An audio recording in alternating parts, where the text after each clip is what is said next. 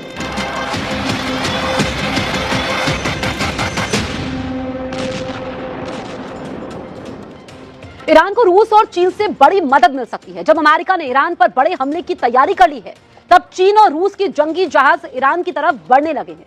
लेकिन इससे पहले डोनाल्ड ट्रंप को एक बड़ा शॉक लगा है। अमेरिका के कमांडर पूछ रहे हैं कि ईरान को कैसे हराना है।